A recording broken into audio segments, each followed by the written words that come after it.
গন্ধরাজ ডিম ভাপা অন্য কোনো ডিম ভাপা স্বাদের তুলনায় অতুলনীয়। দেখতেই পাচ্ছেন, দেখতে যেমন হয়েছে খেতেও তেমন দারুণ সুন্দর হয়েছিল, আর গন্ধটা তো দারুণ হয়েছিল।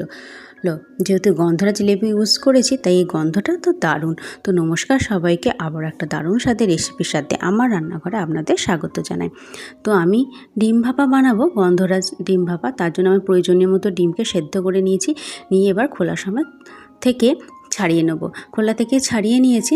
এবার এই গন্ধরাজ একটা লেবু নিয়েছি, এই গন্ধরাজ লেবুর খোসাটা একটু এই ডিমের সাথে মাখিয়ে রাখবো, তো ডিমের আঁশটার গন্ধটাও চলে যাবে আর একটা সুন্দর গন্ধ এর ডিমের মধ্যে থাকবে।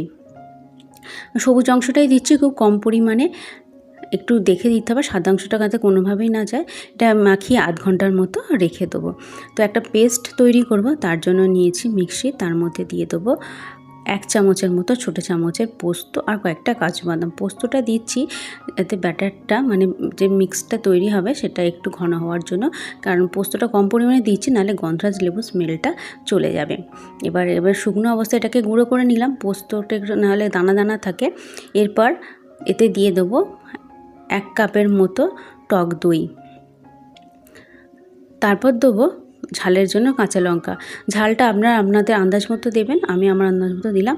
দিয়ে দেবো অল্প পরিমাণে নুন, আর যেটুকু নুন দিলাম সেই পরিমাণে একটু চিনি দেবো, যেহেতু স্বাদটা ব্যালেন্স করার জন্য।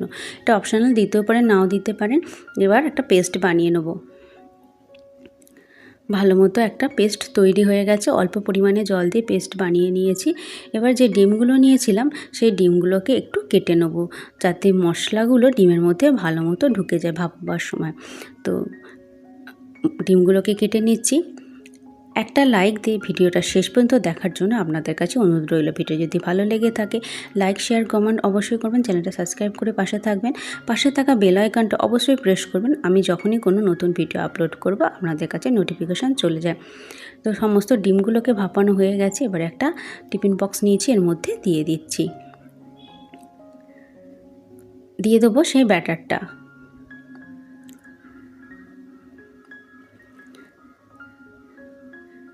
তারপরে দেবো আমি এখানে সেই গন্ধরাজ লেবু, যেটা আমি ডিমের মধ্যে অর্ধেকটা মাখিয়ে রেখেছিলাম, বাকি অংশটা এই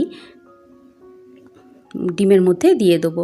খুব কম পরিমাণেই দিচ্ছি, বেশি পরিমাণে দিচ্ছি। আর সবুজ অংশটাই কিন্তু দিচ্ছি আমি, একটু সাবধানে দিতে হবে। তাই দেখে দেখে আমি সবুজ অংশটাকে একটু ঘষে ঘষে দিয়ে দিচ্ছি।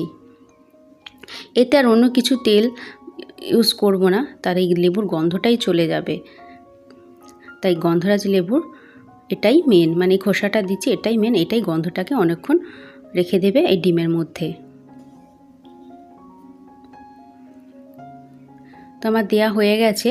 যে গন্ধরাজ লেবুটা নিয়েছিলাম একটা, সবটাই দিয়ে দিচ্ছি। আর এই লেবুটাই অর্ধেকটা একটু রস আমি এই মধ্যে দিয়ে দেবো, খুব কম পরিমাণেই দিচ্ছি। লেবুর রসটা দিয়ে দেবো, দিয়ে এবার এটাকে বন্ধ করে দেবো। এটাকে এবার সেদ্ধ হওয়ার জন্য পরিমাণ মতো জল দিয়ে কড়াইতে বসিয়ে দেবো।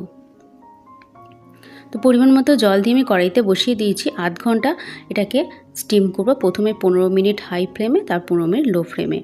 তো আধ ঘন্টা পর এটা একটু যখন ঠান্ডা হয়ে গেছে, তো আরও কিছুক্ষণ রেখে দেবো। একদম যখন ঠান্ডা হবে এটাকে বার করব। একদম যখন ঠান্ডা হয়ে গেছে আমি টিফিন বক্সটা খুলছি, দেখুন কত সুন্দর হয়েছে।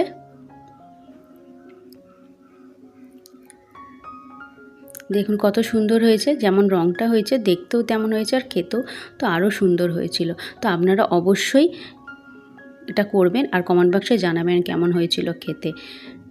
ভিডিওটা কেমন লাগলো অবশ্যই কমেন্ট করে জানাবেন। যদি ভালো লেগে থাকে লাইক, শেয়ার, কমেন্ট করবেন। চ্যানেলটা সাবস্ক্রাইব করে পাশে থাকবেন। আর ভিডিওটা দেখার জন্য অসংখ্য ধন্যবাদ। সবাই ভালো থাকবেন, সুস্থ থাকবেন।